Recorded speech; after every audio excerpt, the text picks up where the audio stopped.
A child's lesson for you. 4-year-old and a child of all ages are happier because they operate in the here and now. Their hearts and minds are filled with reverie, fantasy, and creativity. Their past doesn't weigh them down because they have no past. At one time or another, most young boys and girls pretend they're Batman, Spider-Man, Disney Princess, or Barbie as they go about their play. They are the blissful products of their unfettered minds. I believe children are also happier because being born recently means they were close to God in a less distant past. Think about the frequency of your dreams. When was the last time you had your Batman or princess moment? Do you intentionally visit your imagination often? I'll bet most of you don't. Even though one of the best parts about dreaming is how much it costs. Dreaming is free. More than that, dreaming is one of the greatest gifts we can give ourselves. Yet, almost nobody takes advantage of it. Almost nobody, okay. The sad part is that a lack of dreaming will cost you everything. When we don't dream, we rob ourselves from creating beautiful memories in the future. There is a sad irony to that. Instead, as we get older, many of us are weighted down by our past. We struggle against happy memories that get in our way of the living a blissful life. How often do you dream? And how often do you think about your career or how your boss has treated you over the years? In your personal life, have you obsessed about the rocky marriages? Have your partners, siblings, or friends hurt or betrayed you? Have you suffered through a trying health or financial setbacks? Think of your past like suitcase filled with the cement. No, it's not true. It's all negative, so okay. As heavy as those bags are, many of us are afraid to put those bags down because carrying them around is all we know. Over time, the cement and those bags multiplies, and your brain becomes happier and more cluttered with the life's changes and adult worries. We also use our imperfect past to create a flawed vision of the future. Then we go live that future and we get stuck. We have a hard time getting out of our mental quicksand, which leaves us feeling like we are drowning. As adults, there is a direct connection to a lack of how happy and productive we are and our addiction to operating out of our memories. To live a better life, we must consciously choose to operate out of our dream state and not our past. While you are trapped in your past, although you're growing, learning more, and doing more, why aren't your emotions, productivity, and happiness changing? Okay, moving into your future, putting your imagination to work. Thomas Edison had a beast of a imagination. The world would be a much different place today if Edison had lingered in his past instead of using his imagination to shape humanity's future. He once said, "To invent, you need a good imagination and a pile of junk." Apparently, Edison kept a lot of junk around. It took him more than 1,000 attempts before he invented the first commercially viable light bulb. Keep in mind, that was just one of Edison's inventions. He created the phonography the motion picture camera, the myography, alkaline storage batteries, and even concrete and the cement.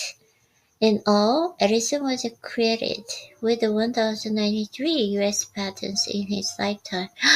1,093 worldwide.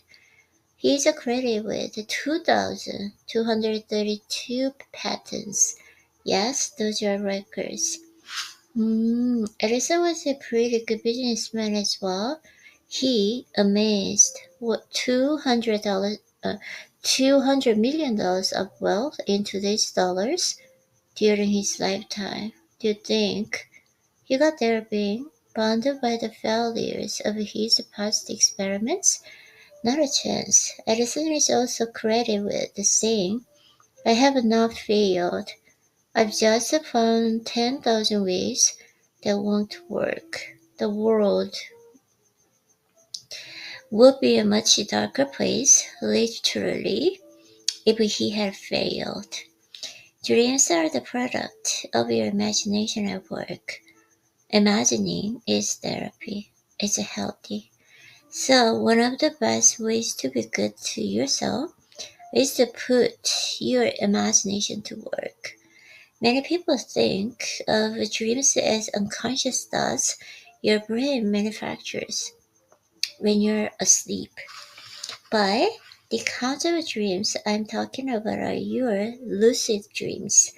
You're more in control when you're awake, and while there's a value in letting your subconscious work out your dreams and direct your energies when you're asleep. I believe your best dreams take place when you're wide awake. What makes a human unique is that our conscious allows us to extend beyond the confines of present time and the space. This outer dimension is our dream state where imagination flourishes.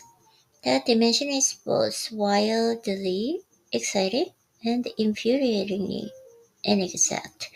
It's a place where you free yourself from your inhibitions, worries, and the thoughts of the past. Therapists have long called this reconnecting with your inner child. Now you know why. If you're a logical and orderly thinker, it's okay to search for your future vision instead of getting hung up on the labor of dreaming too much. Dreams and visions are interchangeable. No matter what you label it, you will be energized by your vision, imagination, and your dreams. And if you're lucky, you will feel uncomfortable too. Uncomfortable is good. Uncomfortable is necessary progress. Uncomfortable means your imagination is working to plug in disparate. That's to create something new. Remember, the past is familiar, the future is unknown. Uncomfortable is one of the necessary emotions you need to move forward. So hold tight to those uncomfortable feelings. They're valuable parts of your future you. Giving yourself permission to dream, granting permission to live in your imagination and create dreams is one of the greatest gifts you can give yourself. There will be hurdles to overcome. You will get stuck in self-editing thinking. Would people laugh at you if you did this? Could I lose a friend or damage my reputation if I dare to do what I'm imagining? Should I conform and just do what's expected, even though it will make me unhappy? All of these are fear questions, and as I've noted, all of them are based on the shackles of your past. One way to permit yourself to dream is to forgive others for past wrongs. Most important, you need to forgive yourself. Dr. Wayne Dyer was fond of saying, Forgiving others is essential for spiritual growth. That spiritual growth releases you from a lot of useless anger and pain. Spiritual growth is directly linked to the dreaming and your imagination. It's another part of the older dimensions of vital to living your most blissful life. Spiritual growth is also another way you empty your glass to make room for new dreams. Dreaming requires a bit of self-analysis too. You have deeply ingrained mental patterns and the habits you are not aware simply because you are carried around that weight baggage for so long.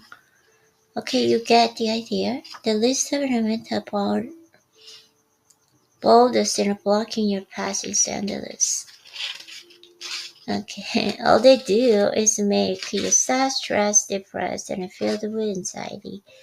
Once you identify those negatives, you can reduce or eliminate them through better quality of intentional thinking. Replace negative with dreams and visions that are exact, specific, and repetitive. Your dreams are best filled by new ideas, thoughts, and thinking from unlikely sources. Quality dreams come from priming your mental pump with a wide variety of things that interest you. Your brain, energized by your imagination, will set about the work of linking these seemingly unrelated thoughts to create ideas that maybe leave you amazed. Understand that our subconscious minds can tell the difference between reality and an imagined thought. That's why the things we focus on and continue to think about eventually manifest in our lives.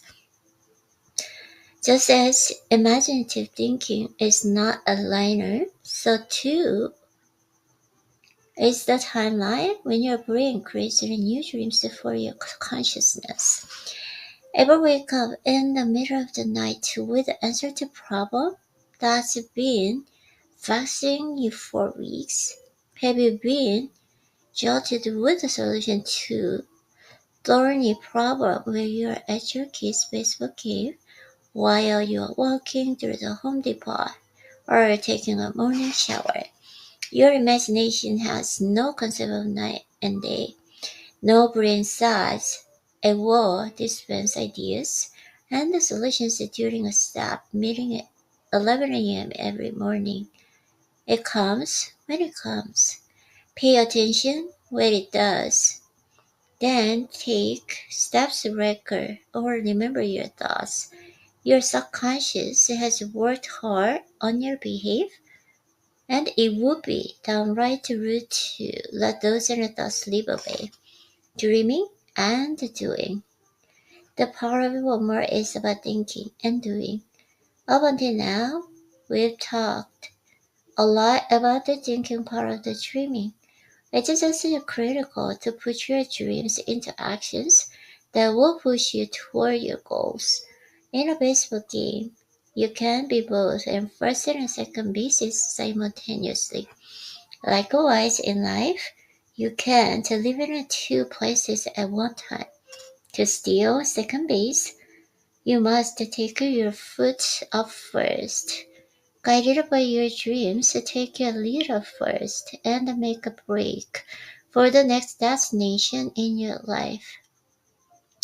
You can either choose to stay stuck and live in your past, or you can choose to live your best life by dreaming and choosing to live in your future. When you intentionally act upon your dreams, you will be amazed at how you naturally attract what you need. You will start to understand that along with the bad habits, people who are bad for you will also fed into your past. As this happens, you will begin to realize that it wasn't always the relationship that you valued. It was how the relationship made you feel. New dreams rewire your life, and you make a room like an empty glass. You will feel your life with new relationships and adventures. Of course, definitely. Along with your gut, intuition, and your imagination, your dreams will start to manifest in a way that lightens your load. You'll see exciting new possibilities as you move forward to your future. You will be a much happier person when you take your warmer dreams and turn them into your new reality. Yeah, beautiful, beautiful.